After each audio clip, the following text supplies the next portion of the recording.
కేసీఆర్ గారు బయటకొచ్చి ప్రచారం చేయకపోవడం వల్లనే ఓడిపోయిందా అంటే ఏం చెప్తారు మీరు? నేనేమంటున్నా అంటే ఇప్పుడు ఒక ఎలక్షన్ కేసీఆర్ ఎప్పుడు రావాలన్నా కేసీఆర్ తెలుసు, ఆల్రెడీ ప్రజలకు తెలుసు. కేసీఆర్ ఎప్పుడు రావాలన్నా అప్పుడు వస్తాడు. ఎలక్షన్ కోసం నిజంగా కేసీఆర్ వస్తుంటే అది ఇంకోలాగా ఉండేదేమో నాకు తెలిసి. కేటీఆర్ గారు వల్లనే ప్రచారం సరిగ్గా జరగలేదు, ఆయన వల్లనే జూబ్లీహిల్స్లో ఓడిపోయారు అనేసి కొంతమంది అన్నారు. జూబ్లీ ప్రజలు సరే కొంచెం డిస్టర్బ్ అయిన మాట వాస్తవం. కానీ కేటీఆర్ గారి నాయకత్వంలో 10 ఏళ్లలో ఈ కార్ రేస్లో కేటీఆర్ గారు అరెస్ట్ అయ్యే అవకాశం ఉంటుందా ఉండదా? అరెస్ట్ అవుతారు అనేసి అంటున్నారు, నిజమేనా? నేనేమన్నా అంటే అది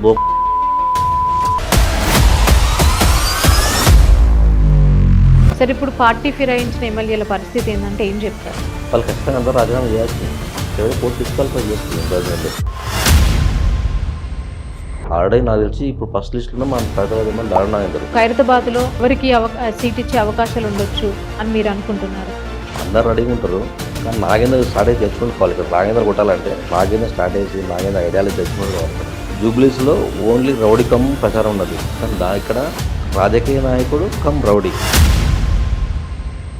ఈసారి ఖైరతాబాద్లో బీఆర్ఎస్ గెలుపు ఖాయమని అనుకుంటున్నాము. సో చూద్దాము ఎలాంటి స్ట్రాటజీ ఉపయోగిస్తారో, మరి ఏ పార్టీ గెలుస్తుందో, అసలు బై ఎలక్షన్ అక్కడ వస్తుందో రాదో కూడా వెయిట్ చేద్దాము.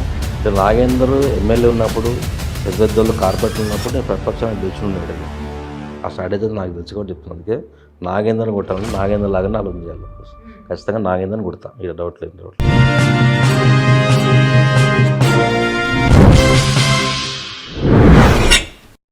నమస్తే, వెల్కమ్ టు సోషల్ పోస్ట్. నేను మోనిక. ప్రస్తుతం మనతో BRS leader, Jubilee Hills corporator Derangula Venkatesh గారు ఉన్నారు. సార్తో మాట్లాడదాం. సార్ నమస్కారం. సార్ నమస్తే. ఎలా ఉన్నారు? బాగున్నా. Thank you so much sir. అంటే మీ డివిజన్లో చాలా బిజీగా ఉన్నారు, అయినా కూడా ఇంటర్వ్యూ ఇచ్చారు. యాక్చువల్గా మనము జూబ్లీహిల్స్ బై ఎలక్షన్లో తీసుకోవాల్సింది, బట్ ఇప్పుడు కుదిరింది. సో ఎనీవే బీఆర్ఎస్ ఓడిపోయింది. సో ఎట్లా అనిపిస్తుంది? బీఆర్ఎస్ అక్కడ ఓడిపోలేదు. యాక్చువల్గా ఏంటంటే అక్కడ అధికారం, పోలీసులు వాళ్ళకున్న అంచరగణంతో బోగస్ ఓట్లతో ఓట్లు వేయించుకుని వాళ్ళు గెలిచారు. యాక్చువల్గా అది అక్కడ మన ఓటమి కాదు. గతంలో మనకు 80,000 చిల్లర ఓట్లు వచ్చినాయి మన అక్కడ. కానీ ఇప్పుడు కూడా మనకు 70,000 ఓట్లు మళ్ళీ కూడా వచ్చినాయి. కానీ పార్లమెంట్లో మన కాడ వచ్చింది యాక్చువల్గా మన 18,000 ఓట్లే యాక్చువల్గా మన కాడకు వచ్చింది. కానీ మన ఎందుకంటే ఆ టైంలో ఏమన్నా చాలామంది మీ ఓట్ బ్యాంక్ పడిపోయింది, మీకు 18% పడిపోయారని చాలా ప్రచారం చేశారు. కానీ మళ్ళీ సేమ్ టైం కూడా గోపినాథ్ చనిపోవడం, గోపినాథ్ బాగా దగ్గర నాకు ఒక జిల్లా అధ్యక్షుడిగా చాలా దగ్గర, ఒక ఫ్యామిలీ మెంబర్గా ఉండేవాళ్ళం వాళ్ళతో. ఆ సాన్నిధ్యం మాకు దగ్గర ఉండేది, పక్క కాన్స్టిట్యూన్సీ కాబట్టి మాకు చాలా దగ్గర ఉంటుండే ఆయనతో.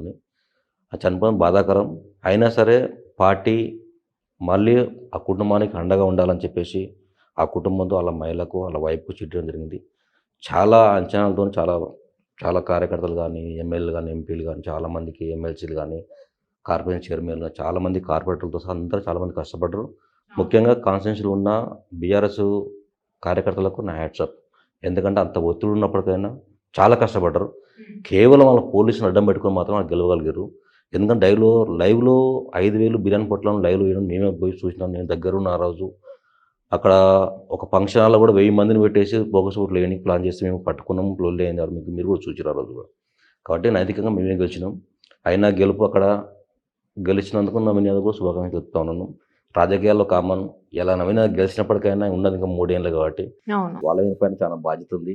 ఎందుకంటే అక్కడ 14,000 రేషన్ కార్డులు ఇచ్చినాం. అక్కడ 1,160 కోట్లు పెట్టి ఫండింగ్ చేశారు, అంటే ఆ డెవలప్మెంట్ అభివృద్ధి చేశారు అక్కడ.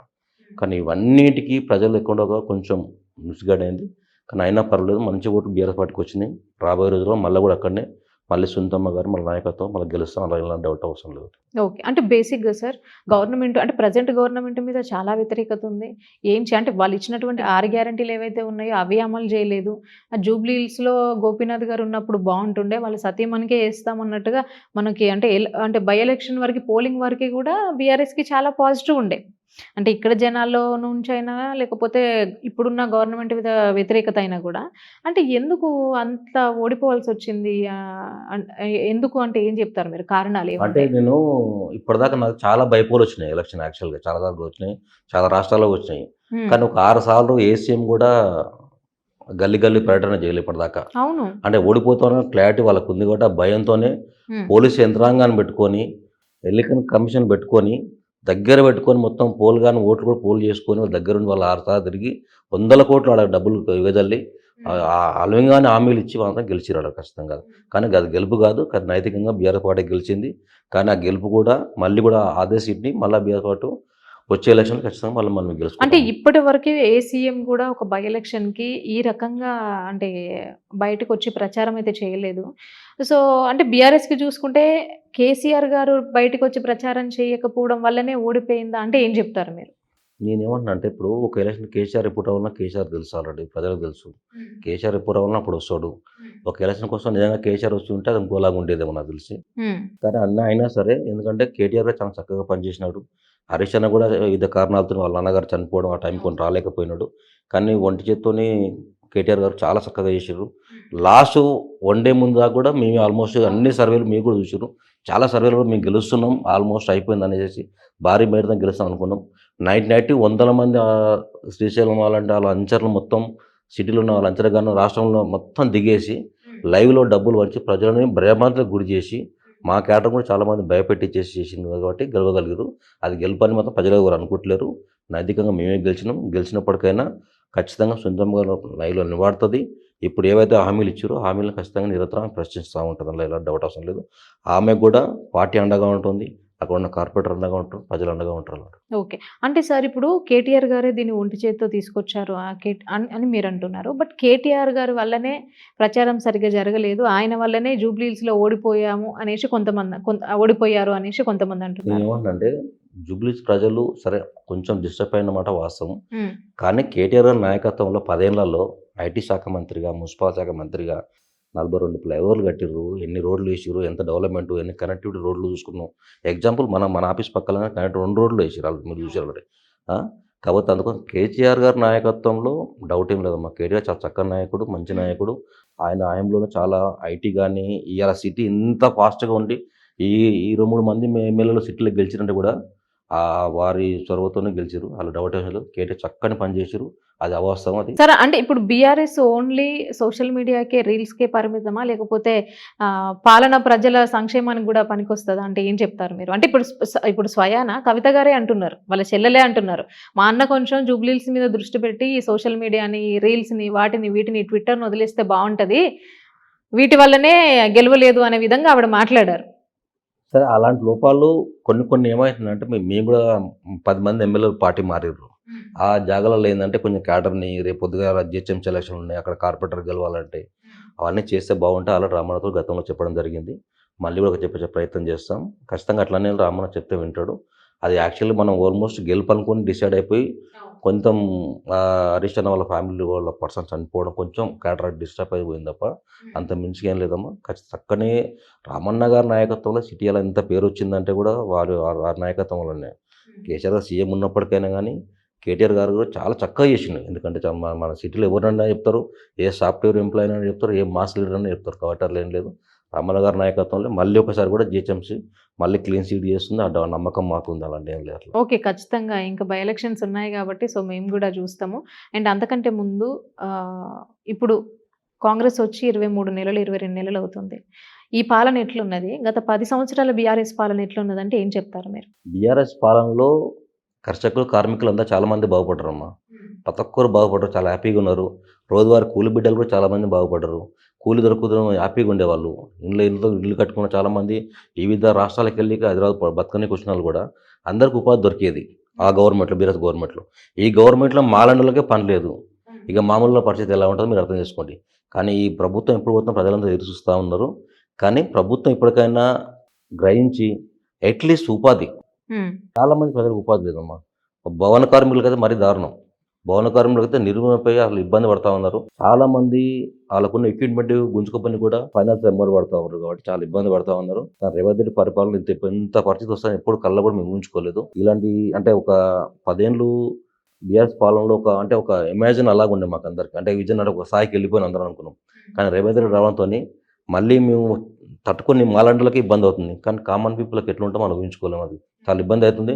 ఇప్పటికైనా హైడ్రాని విత్డ్రా చేసుకొని ఇప్పటికైనా విత్డ్రా చేసుకుంటే మనం చాలా బాగుపడుతుంది, ఇప్పటికైనా రాష్ట్రం బాగుపడుతుంది. లేకపోతే రాబోయే 3 ఏళ్లలో ఇంకా ఇబ్బందులకు ఎదుర్కోవాల్సి వస్తుంది, డౌట్ లేదు. అంటే ఇప్పుడు రేవంత్ రెడ్డి గారు మాట్లాడినా, లేకపోతే కాంగ్రెస్ నాయకులు మాట్లాడినా, లీడర్స్ మాట్లాడినా కూడా హైడ్రా అనేది మేము మంచికే చేశాము. ఒకప్పుడు అంటే బీఆర్ఎస్ ప్రభుత్వం 10 సంవత్సరాలు ఉన్నది. ఒక వర్షం పడితే హైదరాబాద్లో ఇళ్లలోకి నీళ్ళు వచ్చే పరిస్థితులను మనం చూసాము. ఇప్పుడు మేము చెరువులన్నిటినీ కూడా కాపాడే ప్రయత్నాలు చేస్తున్నాము అనేసి రేవంత్ రెడ్డి గారు అంటున్నారు. నేనేమన్నా అంటే హైడ్రా రంగనాథ్ కానీ వాళ్ళ సీఎం గారు మంత్రులకు చెప్తా ఉన్నాను, ఇక్కడ నందగిరిలో ఉంటుంది ఒక ప్లాట్ 15 గజాలు కబ్జా చేసి నిరంతరం నేను ఫైట్ చేస్తూ ఉన్నాను. ఒక 6 సార్లు పోయి కంప్లైంట్ ఇచ్చాను, రంగనాథ్ గారికి ఇచ్చాను. ఇప్పటిదాకా ఆ జాగ ఎందుకు అండి ఆ జాగని అక్కడున్న గురుబొమ్మ నగర్ ఉన్న ప్రజల కోసం డబుల్ బెడ్రూమ్ ఇల్లు అప్పుడు 2009లో వాళ్ళ గవర్నమెంట్నే ఇండ్లు కట్టాలని చెప్పేసి ప్రపోజల్ ఉంది. అది ఇప్పటిదాకా ఇండ్లు కట్టలేకపోయారు అక్కడ. ఇప్పటిదాకా మా జాగను ఎందుకు కాల్ చేయించుకోవట్లేదు? హైదరాబాద్ కోసం పనిచేస్తుంది. నిరుపేదలు ఏ దిక్కు లేని వాళ్ళని అలానే ఇల్లు కొడుతుంది తప్ప ఉన్నవాడి దగ్గర హైదరాబాద్ పోవట్లేదమ్మా. ఇక్కడ కూడా బాగా అబ్జర్వ్ చేయండి.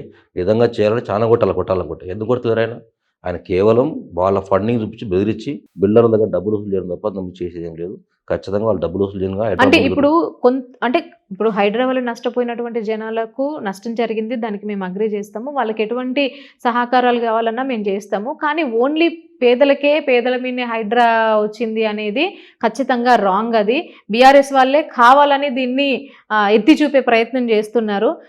హైడ్రా వచ్చింది పేదలు అంటే ఎవరెవరైతే ఎక్కడ ఇల్లు ఉన్నాయో అక్కడ అన్ని కూల్చేస్తున్నాము. అట్లా చూసుకుంటే సినీ సెలబ్రిటీస్ ఉన్నారు, రాజకీయ నాయకులు ఉన్నారు, రేవంత్ రెడ్డి గారి కాంపౌండ్ కూడా పోయింది హైడ్రా వల్ల అనేసి వాళ్ళు అంటున్నారు. నేను ఎదకూడదమ్మా, వారి అన్నగారు ఇల్లు ఇన్నే పక్కనే ఉంది, మీ ఆఫీస్ పక్కనే ఉంది కదా, మార్కింగ్ పెట్టిరు కదా, మరి ఇప్పటిదాకా ఎందుకు గొలగొడతలేరు అన్నమాట? సున్నంచెర గొలగొట్టడానికి అవకాశం ఉంది, ఈడ కొట్టడానికి ఎందుకు అవకాశం ఇస్తలేవు? ఎందుకు కొడతలేవు? మరి సీఎం సొంత అన్న ఇల్లు కొట్టాలి కదా, ఎందుకు కొట్టట్లేదు? ఎవరి ఇల్లు కొడుతున్నావు? ఫోటోకి లేని వాళ్ళు, ఏ బ్యాక్గ్రౌండ్ లేని వాళ్ళు, ఏ సపోర్ట్ లేని కొట్టలేవు. మీ మంత్రులు ఫామ్ హౌస్లు ఉన్నాయి కదా, అవి ఎందుకు కొడతలేవు ఇప్పటిదాకా? అవన్నీ కొట్టాలి కానీ చేతనైతే అవేం కొట్టాడు. ఓన్లీ గరీబ్ వాళ్ళు వీళ్ళు జాగాలను ఏం చేస్తారు ఇప్పటిదాకా వాళ్ళకంటే అక్కడ బోగస్ ఓట్లు కొంతమంది దేశంలో పౌలబడకి ఇస్తావా అని డిమాండ్ చేస్తున్నారు ప్రశ్నలని. వాళ్ళు ఇవ్వకపోతే హైదరాబాద్ పంపించి డిస్మెంట్ చేసి సలాన్ యాక్వై చేసుకుంటూ ఉంటారు. 2 నెంబర్ దందా నడుస్తూ ఉంది ఆల్రెడీ. మొత్తం ఒక యంత్రాంగం అంతా దందా చేయని అనిపిస్తుంది తప్ప బయట దానివల్ల ఎవరి ప్రజలకు ఉపయోగం లేదు. ఓన్లీ మన ఒక చెరువు కట్ట కట్టేసి ఒక ఓపెనింగ్ చేసిరు. దానివల్ల అలాంటివంటే చాలా చేయాలి సిటీలు. మరి ఎన్ని చేసిరు? ఓన్లీ కొట్టింది first Nagarjuna cinema actor Nagarjuna ఎవరైతే ఉంటారో వాళ్ళని కొట్టి మిగతా బిల్డర్స్ అందరూ భయపట్టించి సిటీ మొత్తం భయపట్టించేసాను. ఆ భయపడి దాన్ని దందా చేయని తప్ప దానివల్ల ఏం ఉపయోగం లేదు. హైదరాబాద్ వల్ల ఎవరికి ఏం ఉపయోగం లేదు. నిజంగా నువ్వు నల్లల సాఫ్ చేయాలంటే ఎన్ని కొట్టాలి మరి? కొట్టు. ఎందుకు కొడతలేవు? అవి చేయట్లేదు కదా, నువ్వు ఏడే చేస్తున్నావు. మీకు కాస్ట్లీ ఏరియా ఎక్కడైతే ఉందో ఆ ఏరియా ల్యాండ్ ఏదైతుందో ఆ ల్యాండ్ గుంజుకుని తప్ప వస్తుంది తప్ప దానిలో ఉపయోగం లేదమ్మా. హైదరాబాద్లో ఏ కుటుంబాలు బాగుపడట్లేదు, ఎవరికి ఉపయోగం లేదు, దానివల్ల ఉపయోగం లేదు. ఓన్లీ రేవంత్ రెడ్డి ఫ్యామిలీ వాళ్ళ మంత్రులకు ఉపయోగపడుతుంది తప్ప మిగతాలకు ఉపయోగపడలేదు. ఓకే సరే, ఇప్పుడు కాంగ్రెస్ ప్రభుత్వం వచ్చిన తర్వాత 6 గ్యారంటీలు 420 హామీలను ఇచ్చింది. మేము గవర్నమెంట్ వచ్చిన 1 ఇయర్కే మేము ఈ గ్యారంటీలు ఏవైతే ఇచ్చామో అవన్నీ ఖచ్చితంగా అమలు చేస్తాం అన్నారు. అమలు చేశారా? చేసే అవకాశాలు ఉండొచ్చా? అసలు చేస్తారని అనుకుంటున్నారు? వాళ్ళు 90 రోజులు ఇస్తామని చెప్పారు. 90 రోజులు ఏమి ఇచ్చారు? ఒక బస్సు తిరగడానికి బస్సు ఇచ్చారు. ఆ మహిళలు కొట్టుకొస్తా ఉంటారు. ఉన్నోళ్ళకి మామూలు ఎక్కుతానికి బస్సులో కూడా టికెట్లు దొరకలేవు. దాని కూడా ఛార్జీలు అడ్డగోలు ఛార్జీలు పెంచేసి మనం కూడా ధర్నాలు చేసినాం. మీరు కూడా చూసారు అలాంటి. దానివల్ల ఉపయోగం. ఇంకా రెండోది చెప్పండి, ఏమి ఇచ్చారు? ఫ్రీ కార్ అంటారు. 100లో ఒకరిద్దరికి ఇస్తూ ఫ్రీ కార్ అని చెప్తారు. ఎవరికి ఇస్తారు? మహిళలకు 2,500 ఇస్తామని చెప్పారు. ఇప్పటిదాకా ఇవ్వలేదు. పింఛన్లు 4,000 పింఛన్లు ఇస్తామని ఇవ్వలేదు. ఒంటరి మహిళల పింఛన్లు 6,000 ఇస్తామని చెప్పలేదు. వికలాంగుల పింఛన్లు ఇస్తామని చెప్పి ఇప్పటిదాకా అవి ఇవ్వలేదు. ఏం చేస్తారు చెప్పి రేవంత్ రెడ్డి ఏం చేస్తాడు?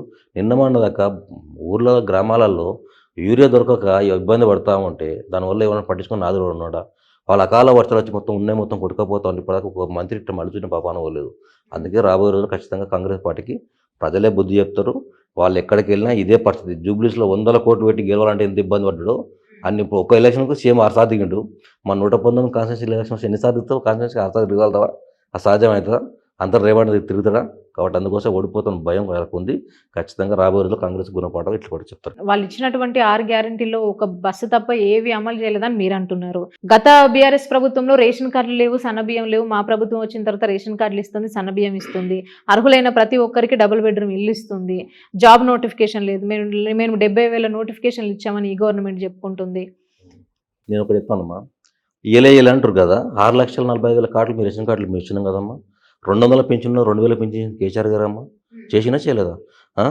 మహిళలు ప్రశ్నిస్తే వాళ్ళకి 12,000 13,000 రూపాయలు మహిళా కిట్ అని వాళ్ళకి ఇచ్చిందమ్మా. వాళ్ళకు కూడా ఇచ్చారు కదా. ఏం చేయాలి కేసీఆర్ గారు కదా? దళిత బంధు ఇచ్చిండు, బీసీ బంధు ఇచ్చిండు, కళ్యాణ లక్ష్మి ఇచ్చిండు, ముస్లింలకు మైనారిటీ శాఖ అని చెప్పేసి వాళ్ళకు ప్రతి చర్చ్ మన మసీద్కు ఒక 500 బట్టలు ఇస్తుంటే ₹1,00,000 ఇస్తా ఉండే. అవి పోయినాయి. చర్చిలకు వాళ్ళు ₹1,00,000 500 బట్టలు ఇస్తా ఉండే. ₹1,00,000 వస్తుంది బట్టలు ఇవ్వకుండా మాఫీ చేస్తా ఉన్నారు. అవి ఇవ్వట్లేదు. ఇప్పుడు అన్ని కట్ చేసుకుంటూ వస్తాను తప్ప ఎక్కడ ఇస్తుంటే పైన ఇప్పటిదాకా ఏమి ఇవ్వట్లేదు. కేవలం మాటలు చెప్పేసి మాటలతోనే నడిపిస్తా ఉన్నారు రేవంత్ రెడ్డి ఇప్పటిదాకా. కానీ మాటలు తప్ప నీటి మూటల్లాగా కరిగిపోతా ఉన్నాయి. ప్రజలను క్షుణ్ణంగా అర్థం చేసుకుంటాం కాబట్టి ఇబ్బంది ఏం లేదు.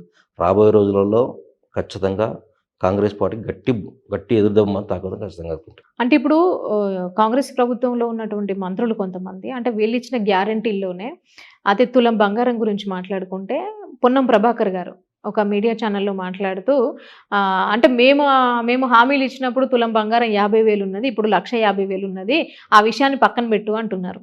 గవర్నమెంట్ ఇచ్చినటువంటి వాళ్ళు ఇచ్చిన గ్యారంటీలే వాళ్ళే ఈ రకంగా చెప్పుకుంటే అంటే గవర్నమెంట్ అంటే వచ్చిన నీకు తర్వాత ఇట్లా 1,00,000 చెప్తే ఏంటి పరిస్థితి అంటే ఏం 1,30,000 చెప్తారు? తెలవకుండా ఇచ్చినావు. వాళ్ళ మాట ఇవ్వద్దు కదా. ఎందుకు మాట ఇచ్చినావు? ఇచ్చినప్పుడు ఖచ్చితంగా ఇవ్వాలి వాళ్ళకు. తుల బంగారం రేవంత్ రెడ్డి చాలా మంది బాకీ ఉన్నారు. ఖచ్చితంగా అందరికి ఇవ్వాల్సిందే. ఇవ్వకపోతే మహిళలు ఒప్పుకోరు, ఖచ్చితంగా ఇవ్వబడి పడతారు. అట్లేం లేదు.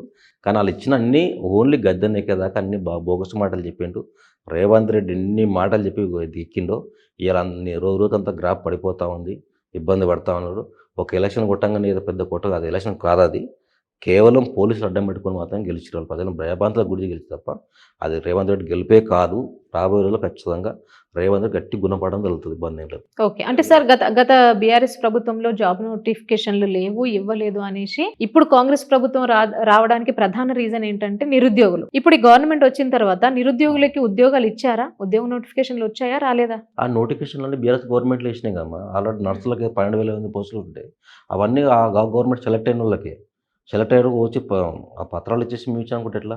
ఇలా శ్వేతపత్రం రిలీజ్ చేయి, ఏవేవి ఇచ్చినావు ఇలా శ్వేతపత్రం రిలీజ్ చేసి మాట్లాడాలి నువ్వు. అఫిషియల్ అండి ఇలా రిలీజ్ చేయి. నువ్వు ఇలా ఏం చేయకుండా ఊరికైనా బోగస్ మాటలు చెప్పుకుంటా నేను ఇచ్చాను 4 ఇచ్చి 10 ఇచ్చి చెప్పుకుంటా ఉంటాడు. ఆయన ఆ మాటలు ఎట్లుంటే 2 ఇస్తే 4 చెప్పుకుంటాడు. అది దానివల్ల ఎవరు నమ్మే పరిస్థితి ప్రజలు లేరు. ఇప్పుడు సీతక్క గారు మాట్లాడుతూ ఏమంటున్నారు అని అంటే మా ప్రభుత్వం వచ్చిన తర్వాత 70,000 ఉద్యోగాలు ఇచ్చినాము, ఇంకా నోటిఫికేషన్లు ఇస్తున్నాము. అంటే మొన్న ఇక్కడ జల్విహార్లో ఒకటి కాంగ్రెస్ నిరుద్యోగ బాకీ కార్డ్ అనేసి ఒకటి పోస్టర్ ఆవిష్కరించారు. అంటే దాని మీద ఆమె రియాక్ట్ అవుతూ అంటే ఇట్లాంటి కొంతమంది నిరుద్యోగుల వెనకాల బీఆర్ఎస్ అంటే కొన్ని ప్రభుత్వాలు ఉండి వాళ్ళతో మాట్లాడిస్తున్నటువంటి పేడ అట్లిస్ట్ వీళ్ళంతా మేము మా ప్రభుత్వం వచ్చిన తర్వాత 70,000 ఉద్యోగాలు ఇచ్చినాము, ఇంకా నోటిఫికేషన్లు ఇస్తామని సీతక్క గారు అంటున్నారు. సంవత్సరం 2 లక్షలు జీతాలు ఇస్తామని చెప్పింది నువ్వే కదా. 70,000 ఎందుకు ఇచ్చినావు? మరి 2 లక్షల ఉద్యోగాలు ఇస్తామని చెప్పింది నువ్వే చెప్పినావు కదా. మరి ఎందుకు 70,000 ఇచ్చినావు? 70,000లో 12,000 పోస్టులు మనం సెలెక్ట్ చేసినవి. మిగతా పోస్టులు ఉండే కొన్ని మనం సెలెక్ట్ చేసినా, కొన్ని వాళ్ళు పెట్టిర్రు. ఆ టైంలో కొన్ని ఎగ్జామ్ రాస్తుంటే ఫెయిల్ అయినని చెప్పేసి కొన్ని ఆగిపోయినాయి. అవి పెట్టిన కొత్తగా పెట్టి నువ్వు పెట్టింది ఏముంది? నువ్వు చేసింది ఏముంది? నువ్వు 70,000 ఇచ్చింది. అట్లంటే ఐటీ రామాయణ చేసేటప్పుడు లక్షల కొద్ది ఉన్న ఐటీ ఉన్నారు కదా. ఇలా ఐటీ ఎంప్లాయీస్ ఎంతమంది ఇలా డిస్క్వాలిఫై అవుతారు? సరైన జాబులు లేక వాళ్ళు ఇబ్బంది వాళ్ళకి ఎంతమంది అవుతూ ఉంటారు. కాబట్టి అట్లానే ఏం లేదు. రాబోయే రోజులలో కూడా చక్కని పరిపాలన రామన్న నాయకత్వం జరుగుతుందని మనస్ఫూర్తిగా కోరుకుంటా ఉన్నాం. కానీ ఎన్ని చేసినప్పటికైనా వీళ్ళైతే ఇప్పుడు అంటే కేసీఆర్ ప్రభుత్వంలో బీసీలకు అన్యాయం జరిగింది, కేసీఆర్ ఖచ్చితంగా న్యాయం చేయడు, మా ప్రభుత్వం వస్తే బీసీలకు ఖచ్చితంగా న్యాయం చేస్తామనేసి రేవంత్ రెడ్డి గారు అన్నారు.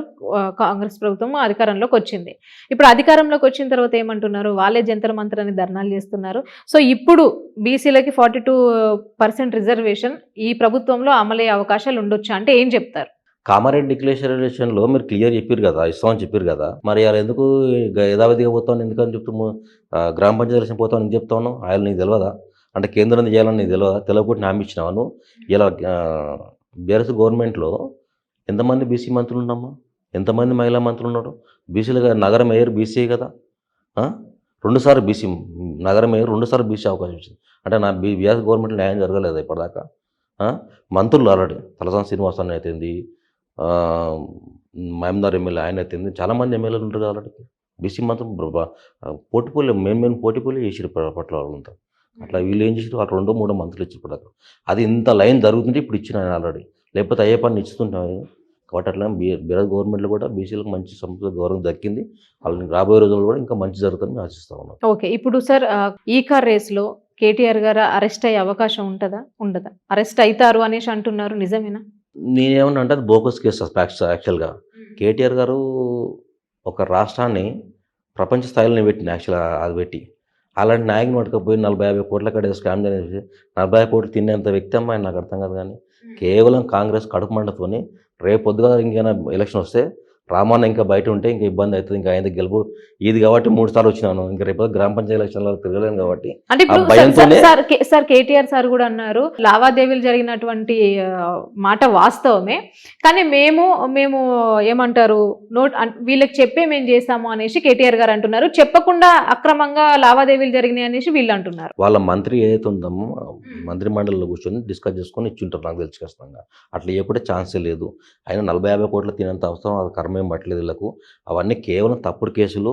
ఎందుకంటే కేటీఆర్ చాలా యాక్టివ్గా ఉంటాడు, రేపు రాబోయే రోజుల్లో సర్పంచ్ ఎలక్షన్లో చాలా యాక్టివ్ ఉంటాడు కాబట్టి ఆ భయంతో మంది బెదిరేని మంది కేసులు బయటకు తీస్తూ ఉన్నారు కాబట్టి దానికి భయపడే అవసరం లేదు. రామన్న ఎట్లా క్లీన్ చీట్ పోతే క్లీన్ చీట్ కూడా అవసరం, ఇబ్బంది ఏం లేదు. కానీ రేపు పొద్దుగల రామన్న గారిని ఏమన్నా అయితే తెలంగాణ రాష్ట్రం మాత్రం అగ్గిగుండం అవుతుంది, మన డౌట్ లేదు. చాలా ఇబ్బంది అంటే అయితే అని అంటే ఒప్పుకున్నట్టేనా, అంటే అక్రమ లావాదేవీలు జరిగినాయి అని ఒప్పుకున్నట్టే? ఎందుకు ఒప్పుకుంటాం? నేనేమన్నా ఇప్పుడు వాళ్ళు ఇచ్చింది నేను ఇచ్చినాను, ఇచ్చిన మాట వాస్తవమే కదా, మేము పేరు తీసుకోలేదు, డబ్బులు తీసుకోలేదు కదా. కారేజ్ జరిగిన వాస్తవం, దానికి ఎంత ఫండింగ్ చేయాలంత ఫండింగ్ చేయడం మాట వాస్తవం. మేము ఇచ్చి నువ్వు తీసుకున్న వాస్తవంలో ఉన్నప్పుడు డౌట్ ఎందుకు మాకు, ఎందుకు ఎంత నీకు ఇవ్వకుండా నేను తీసుకుంటే నాకు ఆ భయం. అది నువ్వు చేసుకున్నావు, నీకే ఇచ్చిన పేమెంట్, నువ్వు ఒక పని చేస్తున్నావు, పని పేమెంట్ ఇవ్వాలి, పేమెంట్ ఎట్లా ఇవ్వాలి అట్లే పేమెంట్ ఆయన ఇచ్చిండు. బట్ అంటే ఎలాంటి పర్మిషన్స్ లేకుండా అట్లా ఇవ్వడం ఏంటనే పర్మిషన్ ఎందుకుంటారు? మంత్రి వాళ్ళ కోండి కూర్చుంటారు కదా. ఆయన ఆల్రెడీ నా మున్సిపల్ శాఖ మంత్రి, ఐటీ శాఖ మంత్రి, దానికి సంబంధించిన వాళ్ళ కోఆర్డినేటర్ పట్టుకుని అంత 10 ఏళ్ళు చేసిన మంత్రి చేసిన ఆయన చిన్న లాజిక్ తెలియకుండా ఇచ్చింటాడంటావా? అంటే ఆప్టాలు సంవత్సరానికి 3 లక్షల కోట్ల బడ్జెట్లలో 40 కోట్లు 50 కోట్లు తినేంత కర్మ ఏం పట్టిందమ్మా, నాకు అర్థం కాదు. అది తప్పది. కేవలం ఆయన రామన్ని ఏదో కేసులో ఏడు దొరకలేదు ఆయనకు. యాక్చువల్గా ఏదో కేసులో పట్టుకోవాలని చెప్పి పట్టుకున్నాడు, చిన్న పట్టుకొని దానివల్ల ఉపయోగం లేదు, దానివల్ల ఉపయోగం లేదు. అనవసరంగా రేవంత్ రెడ్డి ఆయన స్థాయిని దిగదార్చుకుంటుంది తప్ప దానివల్ల ఏం ఉపయోగం లేదు. రామన్న క్లీన్ చీట్గా అరెస్ట్ అవ్వడాన్ని బలంగా నమ్ముతా ఉన్నాం. అరెస్ట్గానైతే మాత్రం తెలంగాణ రాష్ట్రం అగ్నిగుండం అవుతుంది, మనం డౌట్ లేదు. ఓకే సార్, ఇప్పుడు జూబ్లీహిల్స్ గురించి మాట్లాడుకుంటే మీ కాన్స్టిట్యున్సీ, సో గోపీనాథ్ గారు ఉన్నప్పుడు డెవలప్మెంట్ ఎట్లుండే, ఏమేమి డెవలప్మెంట్ చేశారంటే ఏం చెప్తారు? జూబ్లీస్ కాన్స్టిట్యున్సీ కాదు యాక్చువల్గా, ఓకే జూబ్లీస్ మా కర్తాబాద్ కాన్స్టిట్యున్సీ యాక్చువల్గా ఉంటుంది. మా కర్తాబాద్ జూబ్లీస్ గోపన్నగా చాలా సక్సెస్ఫుల్గా చేసిండు. ఆయన 2014 గెలిచిండు, 2018 గెలిచిండు, 2023 గెలిచి 3 సార్లు హ్యాట్రిక్ ఎమ్మెల్యే, చాలా సక్సెస్ఫుల్గా చేసిండు. అంతమంది క్యాడర్ కాపాడుకొని మనం చూసిన మీ ఎలక్షన్లో మీరు కూడా చూసారు ఎంత బాగా పనిచేసిండు ఆయన లేనప్పటికైనా అంతమంది వేలాది మంది ఆయన ఉన్నారు కాబట్టి ఇలా అన్ని వేల ఓట్లు మనకు రావడం జరిగింది. ఆ ఇబ్బంది లేదు. గోపన్న చాలా మంచి నాయకుడు, పార్టీకి లాయల్గా ఉన్నాడు, ఎందుకంటే జిల్లా అధ్యక్షునిగా చాలా లాయల్గా పనిచేసిండు అట్లా. ఓకే, అంటే 3 సార్లు ఎమ్మెల్యే అండి ఆయన, ఇప్పుడు present sitting seat. So that ఇంకోటి ఏంటంటే ఆయన చనిపోయినటువంటి కొంచెం సింపతి కూడా చాలా ఉంది. సో అట్లాంటి పరిస్థితులలో ఇంత దారుణంగా ఒక హ్యాట్రిక్ ఎమ్మెల్యే ఓడిపోయాడు వాళ్ళ అని అంటే ఎట్లుంది ఇంకా? అంటే ఆయనకున్నటువంటి చరిష్మా అది కనుమరుగైనట్లే అనుకోవచ్చా? అట్లనే ఏమి ఉండదమ్మా, సుంత కూడా మంచి నాయకురాలు, అట్లనే ఏం లేదు. వారు కూడా మేము దగ్గరుండి చూసుకునే చాలామంది క్యాడర్. లాస్ట్ 2023 ఎలక్షన్ ముందు ఆమె కూడా ఎంటర్ అయింది ఆల్రెడీ, నాతో పాటు ఉన్నది. మేము కూడా అప్పుడు చూసేవాళ్ళం, క్యాడర్తో మాట్లాడుతుంది, అట్లానే ఏముండదు. కేవలం మళ్ళీ చెప్తున్నాను, ఇప్పుడు జూబ్లీస్లో ఎలక్షనే కాదు, డైరెక్ట్ లైవ్ డబ్బులు 5,000 రూపాయలు బిర్యానీ పొట్టాలు వంచి. ఇంకొకటి చెప్తాను నేను, అంటే ఇంత సడన్గా ఇప్పుడు గవర్నమెంట్ వచ్చి దాదాపు 22 నెలలు అవుతుంది, బట్ ఈ జూబ్లీహిల్స్ ఎలక్షన్ స్టార్ట్ అయిన తర్వాత అజారుద్దీన్ గారికి మంత్రి పదవి ఇవ్వడాన్ని ఏ విధంగా చూడొచ్చు? అంటే నేను అదే నా స్ట్రాటజీ తీసుకుంటాను, ఓడిపోతున్న భయంతో. మైనార్టీ దూరం ఇప్పుడు గవర్నమెంట్ వచ్చి 2 నెలలు అయింది, అజారుద్దీన్కి ఆల్రెడీ ఇవ్వాలనుకుంటే 2023 ఎలక్షన్లో ఓడిపోయిండు. అదే ఎమ్మెల్సీ అప్పుడే ఇచ్చి మంత్రి పదవి ఇవ్వచ్చు ఇవ్వాలనుకుంటే, ఎందుకు ఇవ్వలేదు? జూబ్లీస్ ఎలక్షన్లో ఓడిపోతున్న భయం పుట్టుకొని ఇమ్మీడియట్గా ఆయన ఎమ్మెల్సీ చేయడం, ఎమ్మెల్సీ చేసిన మంత్రి చేయడం అనేది ఇమ్మీడియట్ జరిగిపోయినాయి. ఆ భయం అనేది రేవంత్ రెడ్డికి ఉన్నది. కానీ మైనార్టీలు కూడా మాకు చాలా అండదండంగా ఉంటారు. మాకు మైనార్టీలు ఉండరు కాబట్టి సేక్పేట్ లాంటి ప్రాంతాల్లో చాలా బలమైన ఓట్లు మాకే ఇచ్చారు. అట్లా అంటే మైనార్టీ ఇప్పటికీ మా అమ్మడి ఉన్నారు, అట్లా లేదు, చాలా బలంగా ఉంది. అట్లా లేదు. సరే, అంటే ఇప్పుడు మీరున్నటువంటి కాన్స్టిట్యున్సీలో ఏ రకమైనటువంటి పనులు ఆగిపోతున్నాయి? అంటే గవర్నమెంట్ నుంచి రావాల్సినటువంటి ఫండింగ్ అంతా కరెక్ట్గానే వస్తుందా? గవర్నమెంట్ అంటే ఇప్పుడు మా ఎమ్మెల్యే దానం నాగేంద్ర ఉన్నాడు, ఎలక్షన్ రాగానే ఏదో ప్రభుత్వం రాగానే ఆగమేఘాలు ఏదో పార్టీ మారిపోయి ఆ రోజు ప్రజలందరూ పోయి తిరగబడి ఎందుకు పోయి మారినా అంటే నేను ఫండింగ్ తెస్తా, 35 కోట్ల ఫండింగ్ తెస్తాను కాన్స్టిట్యున్సీకి అని చెప్పిండు. ఆయన మారి గురించి మించు 20 నెలలు అయిపోయింది, 22 నెలలు అయిపోయింది. ఇప్పటిదాకా 100 రూపాయల ఫండింగ్ తెలియదు. ఇప్పటిదాకా ఇటు మళ్ళీ కూడా చూడలేదు. ఇప్పటిదాకా కాన్స్టిట్యూషన్ వైపు ప్రజలకు వచ్చి బయటకు వచ్చి చూడలేదు. ఇప్పటిదాకా మా స్థాయిలో మేము మించి ఇక్కడ జోనల్ కమిషన్తో మాట్లాడుకొని మా స్థాయిలో మేము మా భయపెట్టో రిక్వెస్ట్ చేసి ఏదో రకంగా మాట్లాడుకోవచ్చు. ఆ ప్రజలకు ఎంతో కొంత పని చేస్తూ ఉన్నాం. ఎన్నో కొన్ని రోడ్లు వేయగలను ఇప్పటిదాకా సక్సెస్ఫుల్గా వెళ్తా ఉంది. ఇంకా కొన్ని రోడ్లు వేయాల్సి ఉంది. నిన్న కూడా మాట్లాడుతూ ఉన్నా. ఇంకా మిగతా రోడ్లు బ్యాలెన్స్ ఖచ్చితంగా చేపిస్తాం. అంటే ఎటువంటి పనులు ప్రధానంగా ఆగిపోయి ఉన్నాయి సార్? ఇప్పుడు మా తాన నందగిల్స్లో ఇందిరమ్మ ఇల్లు కడతామని చెప్పారు, అవి ఆగిపోయినాయి. రోడ్ నెంబర్ 5లో అడుగు కడతామని చెప్పి అవి ఆగిపోయినాయి. ఇప్పటిదాకా సీసీ రోడ్లు చాలా రోజులు వేయాలి, అవి అయిపోయినాయి. డ్రైనేజ్ లైన్లు వేయాలి, అవి అయిపోయినాయి. ఇప్పటిదాకా స్ట్రీట్ లైట్లు వేయట్లేదమ్మా గవర్నమెంట్లో. వీధి లైట్లు ఎంటున్నాయి. ఆ వీధి లైట్లు వేయాలంటే కూడా చాలా 10 సార్లు ఫోన్ చేసి తప్ప చేసే పరిస్థితి ఇప్పుడు లేదు. కానీ గవర్నమెంట్ అనేది కాస్త స్థానికమైన ఎమ్మెల్యే అవుతుందో ప్రజలను ఇక్కడ 3 సార్లు గెలిచేసి ఇప్పటిదాకా గెలిచి ప్రజలు పట్టించుకొని గెలిచిపోవాల్సి వస్తాడు. బుధాల మీద చేతులు వేయాలి, ఆ మాట ఈ మాట చెప్పాలి, ఎలక్షన్ డబ్బులు ఓట్లు వేసుకోవాలి, బయట పడాలి. ఆ ఎమ్మెల్యేకి అనేది ఇప్పటి ఖచ్చితంగా రాబోయే రోజుల్లో ఖచ్చితంగా గుణపాఠం చెప్తారు, ఇంటికి పంపిస్తారు. ఇప్పటి డౌట్లు మీ ఏరియాలలో ఉన్న బస్తీ దవాఖానాల పరిస్థితి ఎట్లున్నదంటే ఏం చెప్తారు? బస్తీలో దవాఖాన వచ్చేసి 18 నెలలకి కిరాయి కట్టపోతే ఆ దవాఖానలో కోర్టు నోటీస్ ఇల్లు కాల్ చేపిస్తే లాస్ట్కు జవహర్ కాలనీలో ఇంద్రనగర్ లాంటి ప్రాంతాల్లో ఒక మహిళా భవనం మహిళలందరూ సహకరించి ఈ హాస్పిటల్ ఇక్కడ తరలిపోతే బాగుండని చెప్పేసి స్వచ్ఛందంగా మహిళలు ముందుకు వచ్చేసి ఆ హాస్పిటల్ అక్కడ నిలబెట్టుకోగలం. ఇప్పటిదాకా దవాఖాన శాంక్షన్ అయింది, 1,60,00,000తో శాంక్షన్ అయింది. ఇప్పటిదాకా ఓపెనింగ్ కావట్లేదు, ఇప్పటిదాకా స్టార్ట్ చేయట్లేదు.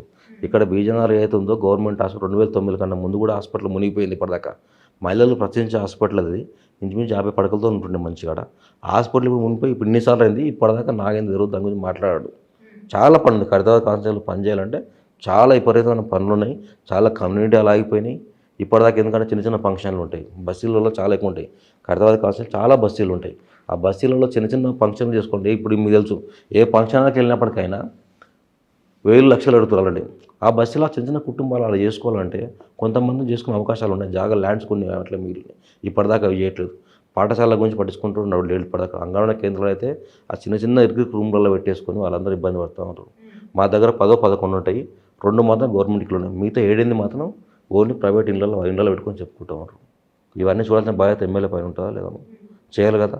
ఏడ గవర్నమెంట్ ఆడిపోతావు నువ్వు పోయి నీ దందాలు చేసుకుంటూ తప్ప ప్రజలను పట్టించుకున్న పాపాన్ని ఇప్పటిదాకా ఓట్లేదు.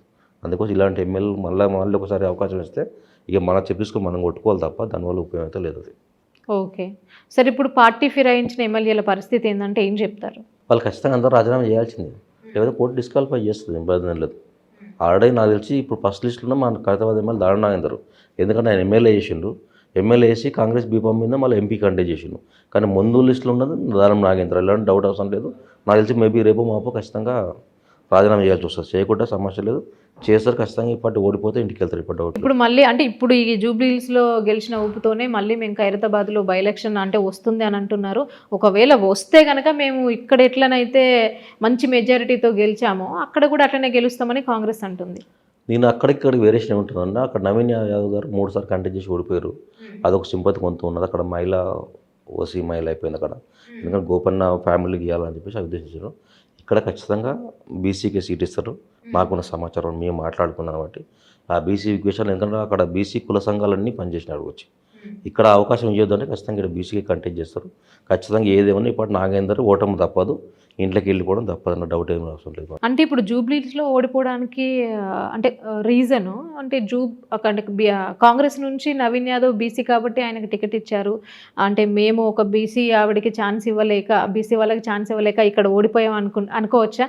అంటే అట్లనే ఏం లేదమ్మా. గోపన్న పెద్ద నాయకుడు కాబట్టి, లాయల్ కాబట్టి ఆ పార్టీ ఆ కుటుంబం కేసీఆర్ గారు ఖచ్చితంగా వారికే జరిగిన టైంలో నేను నవీన్ యాదవ్కి ఎందుకు బీసీ లైన్ తీసుకున్నారు వాళ్ళంటే, బీసీ కుల సంఘాలు మీరు కూడా జాల శ్రీనివాసులు అంటే ఓపెన్ స్టేట్మెంట్ ఇచ్చారు. చాలామంది వచ్చి ప్రచారం చేసారు వాళ్ళ కోసం వచ్చేసి.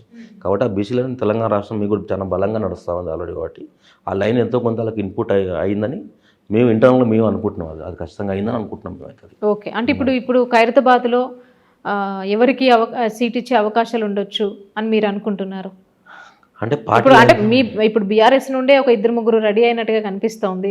అంటే ఇప్పుడు అందరు రెడీగా ఉంటారు, కానీ నాగేంద్ర స్ట్రాటజీ తెలిసినోడు కావాలి ఇక్కడ. నాగేంద్ర కొట్టాలంటే నాగేంద్ర స్ట్రాటజీ, నాగేంద్ర ఐడియాలజీ తెలిసినోడు కావాలి ఇక్కడ. అలా తెలిసిన నాయకుడే అతను కొట్టగలుగుతారు తప్ప కొత్తోడు చోడు చేస్తాడంటే అది ఇంపాసిబుల్ అయ్యే పని కాదు. ఎందుకంటే పార్టీకి అన్ని లాయల్గా మేము ఉన్నాం. పార్టీ ఆదేశిస్తే ఖచ్చితంగా ఇక్కడ కంటెస్ట్ చేసి నాగేంద్ర కొట్టడానికి ఏం చేయాలో గ్రౌండ్ వర్క్ అంతా చేసుకుంటున్నాం. ఆ లైన్లోనే మేము తిరుగుతూ ఉన్నాం కాబట్టి. కానీ జూబ్లీస్లీ ఖైరతాబాద్కి చాలా డిఫరెంట్ ఉంటుంది ఖచ్చితంగా. ఎందుకంటే మేము ఆల్రెడీ యాక్టివ్ ఉన్నాం. నాగేంద్ర స్టైల్ ఆఫ్ ఎట్లుంటో మాకు తెలుసు ఆల్రెడీ. ఇక్కడ నాగేంద్ర ఏం స్ట్రాటజీ చేస్తారో మాకు తెలుసు ఆల్రెడీ. ఆ స్ట్రాటజీ మేము కూడా చేయడానికి రెడీగా ఉంటాం, ఇబ్బంది ఏం లేదు. ఇప్పుడు కాంగ్రెస్ నుంచి కూడా దానం నాగేందర్ గారితో పాటు ఇంకొకరు కూడా అంటే వాళ్ళ పార్టీలోనే పోటీ చేసే అవకాశాలు ఉండొచ్చు అనే టాక్ అయితే వినిపిస్తోంది. అంటే వాళ్ళ ఇష్టం, వాళ్ళ ఎవరికైనా ఇచ్చుకొని. నాకు తెలిసి కర్త అయితే బీఆర్ఎస్ పార్టీ. ఎందుకంటే నాగేందర్ గారిని బీఆర్ఎస్ నాయకత్వంలో 2014 ఓసీకి ఇచ్చినాం మనం సీట్ ఇట కర్తవాదలో. అప్పుడు ఓడిపోయింది సీట్, ఆ పార్టీ ఓడిపోయింది. 2018లో 2023లో బీసీకి ఇచ్చారు, నాగేందర్కి ఇచ్చారు, క్లీన్ సీట్ చేశారు. 2023లో 100% ఓడిపోయే సీటు కూడా నాగేందర్ గెలిచిందంటే ఆ బీసీ లైన్ తీసుకుని కాబట్టి ఫిల్మ్లో చివరసలాన్ని పంచిపోవచ్చు, మీరు బీసీని మీరు ఓడగొట్టుకుంటారో గెలుచుకుంటారో మీ ఇష్టం అనేసి ఆ డైలాగ్ కొట్టిన కాబట్టి అది గెలవగలిగింది ఆ సీటు. అందుకోసం ఖచ్చితంగా మల్లగొడి పార్టీ బీసీ లైన్ తీసుకుంటున్న పార్టీ బీసీలకే సీట్ ఇస్తుంది. ఈ పార్టీ ఖచ్చితంగా కర్తవాద మీద బీఆర్ఎస్ 100% సార్ ఇంకొకటి ఏంటంటే ఇప్పుడు బీఆర్ఎస్లోనే పీజీఆర్ గారికి వాళ్ళ అబ్బాయి కూడా ఉన్నాడు. సో ఆ రకంగా చూసుకుంటే అంటే పీజీఆర్ గారి చరిష్మా ఇప్పటికీ జూబ్లీస్లో ఉంటుంది. సో అంటే ఒకవేళ వాళ్ళకి ఛాన్స్ ఇస్తే అంటే వాళ్ళకు ఇచ్చే ఛాన్సులు ఉన్నాయి అంటున్నారు, దానికి మీరేమంటారు? అది నాకు తెలియదమ్మా. యాక్చువల్గా విష్ణువర్ధన్ రెడ్డి మా పార్టీలో ఉండడం వల్ల వాస్తవం. 2023 ఎలక్షన్లతో పాటు వచ్చినాడు. అక్కడ అప్పుడు గోపన్న పోటీ చేసినాడు. అక్కడ గోపన్న గెలుపుకు ఎంతో సహకరించింది, పనిచేసిండు. వాళ్ళకు జూబ్లీస్ కాన్స్టిట్యూన్సీ మీద ఎంతో కొంత ఉన్నమాట వాస్తవం, అది ఉంటుంది. కానీ కర్తవాదం కంటే విష్ణుకి ఇక్కడ కర్తవాదంతో చాలా అటైన్మెంట్ లేదు ఇక్కడ. ఫస్ట్ 2007లో చేసినప్పుడు కూడా ఉమ్మడి కర్తవాద చేసిండు. 2014లో జూబ్లీస్ని కంటెస్ట్ చేసిండు. 2018లో జూబ్లీస్ని కంటెస్ట్ చేసిండు. 2023లో ఆయన కంటెస్ట్ చేయలేదు. గోపన్న సపోర్ట్గా ఉన్నాడు. పార్టీ లైన్ తీసుకున్నా ఖచ్చితంగా. ఎందుకంటే నాకు తెలిసి ఇంత లైన్లో మళ్ళీ ఓసీని తీసుకోరని నాకు బలంగా మాకున్న నమ్మకం. ఖచ్చితంగా బీసీ లైన్ తీసుకుంటే కర్తవాళ్ళలో సెటిలర్ పీపుల్ ఎక్కువ ఉంటారు చాలామంది. బంజారాల్స్ కానీ, వెంకటేశ్వర కాలనీ, జూబ్లీస్, ఫిలిం నగర్ లాంటి కానీ, వెంకటగిరి లాంటి మన ఇంద్రాల ప్రాంతాల్లో చాలా సెటిలర్ ఫ్యామిలీస్ ఉన్నాయి కాబట్టి చాలామంది బీసీ ఓట్ బ్యాంక్ చాలా బలంగా ఉంటుంది కాబట్టి ఖచ్చితంగా బీసీలకే ఛాన్స్ ఉంటుందని నేను అనుకుంటున్నాను. అంటే మీరు అంటే బీసీ వ్యక్తిగా ఇప్పుడు ఒకవేళ మీరు ఏమైనా ఆశలు పెట్టుకున్నారా ఖైరతాబాద్ సీట్ మీద అనుకోవచ్చా? అట్లనే ఖచ్చితంగా ఉంటుందమ్మా. అట్లనే లేదు, ఖచ్చితంగా చేస్తాం. అమ్మని ఆదేశిస్తే ఖచ్చితంగా కంటెస్ట్ చేయడానికి అన్ని రకాలుగా రెడీ అయి ఉన్నాం. అన్ని రకాలు కూడా అదే నన్ను ఏమన్నా అంటే నాగేంద్ర గురించి పర్ఫెక్ట్ తెలిసిన వ్యక్తిగా ఆయన బట్టి దగ్గర నుండి చూసినాం. ఎలక్షన్ ఎట్లా పనిచేస్తో తెలుసు, ఏ పక్కన ప్రచారం పోతుంటే ఏ పక్కన మందికి కాల్ చేపిస్తో తెలుసు. అవన్నీ చేయాలంటే ఆయన తెలిసిన వ్యక్తిగా మేము ఉంటాం ఆల్రెడీ కోసం. అందుకు ఖచ్చితంగా ఏదేమన్నా నాగేంద్రని కొట్టాలని నాగేంద్ర లాగానే స్టడీ చేయబెట్టాలి. జూబ్లీస్లో ఓన్లీ రౌడీ కమ్ ప్రచారం ఉన్నది, కానీ ఇక్కడ రాజకీయ నాయకుడు కమ్ రౌడీ ఇక్కడ ఓకే నాగేంద్ర. కానీ రాజకీయం ఎట్లా చేయాలో నాగేంద్ర తెలుసు. బట్ నాగేంద్ర లాగా మరి ఇప్పుడు ఆయనను కాదని అంటే మీ బీఆర్ఎస్ మళ్ళీ వస్తుందని మీరు ఎట్లా అనుకుంటున్నారు? అంటే ఇప్పుడు మీరే అన్నారు గవర్నమెంట్ స్ట్రాటజీ ఉంటుంది, ఏమన్నా అది ఉంటుంది. అది తెలిసిన వ్యక్తి కావాలి. ఇలా కుల సంఘాలు రేపు పొద్దులు వస్తుంది, మళ్ళీ వస్తాయి కుల సంఘాలు. ఇలా ఓసీకి ఇచ్చిన అనుకో, రేపు మళ్ళీ నాగేంద్ర బీసీ ఇంకవాడ బీసీ మళ్ళీ ఇలా ఉంటారు. కానీ వాళ్ళకన్నా ఇంకవాడ బీసీలు మేమేం కదా, ఇంకా మా కంపెనీకి ఇంకవాడ బీసీ కాబట్టి ఇంకా రేపు కుల సంఘాలు ఏమైనా వచ్చి ప్రచారం చేయగలుగుతాయి, అప్పుడు సంఘాలు ఫెయిల్ అవుతాయి కదా. ఆ ఈక్వేషన్ ఖచ్చితంగా మా స్ట్రాటజీ మేము ఖచ్చితంగా ప్రయత్నిస్తాం. ఖచ్చితంగా ఈ పార్టీ ఏదేమైనా ఖైరతాబాద్ సీటు మళ్ళీ బీఆర్ఎస్ పార్టీ గెలుస్తుంది, ఇలా డౌట్ ఏం లేదు. Okay, thank you so much sir. మేము కూడా అనుకుంటున్నాము ఖచ్చితంగా ఈసారి ఖైరతాబాద్లో బీఆర్ఎస్ గెలుపు ఖాయమని అనుకుంటున్నాము. సో చూద్దాము ఎలాంటి స్ట్రాటజీ ఉపయోగిస్తారో, మరి ఏ పార్టీ గెలుస్తుందో, అసలు బై ఎలక్షన్ అక్కడ వస్తుందో రాదో కూడా వెయిట్ చేద్దాము. ఎందుకంటే నేను నాగేందర్ని ఒక మాట చివరికి కూడా మర్చిపోయిన ఒకటి, అంటే నాగేందర్ ఎమ్మెల్యే ఉన్నప్పుడు పెద్ద పెద్ద వాళ్ళు కార్పొరేట్లు ఉన్నప్పుడు నేను ప్రతిపక్షానికి గెలిచి ఉన్నాడు. నేను ఆ స్ట్రాటజీ నాకు తెలుసు కాబట్టి చెప్తున్నాను. అందుకే నాగేంద్రని కొట్టాలని నాగేంద్ర లాగానే ఆలోచన చేయాలి. ఖచ్చితంగా నాగేంద్రని కొడతా, ఇక డౌట్ లేదు. Okay, thank you so much sir. అంటే ఈ జూబ్లీస్లో అంటే మీరు ఇప్పుడు ప్రజెంట్ కార్పొరేటర్, అక్కడ పనులలో బిజీగా ఉన్నా కూడా అడిగిన వెంటనే ఇంటర్వ్యూ ఇచ్చారు. భవిష్యత్తులో మంచి పొజిషన్కి వెళ్ళాలని మనస్ఫూర్తిగా కోరుకుంటున్నాము. Thank you so much. Thank you.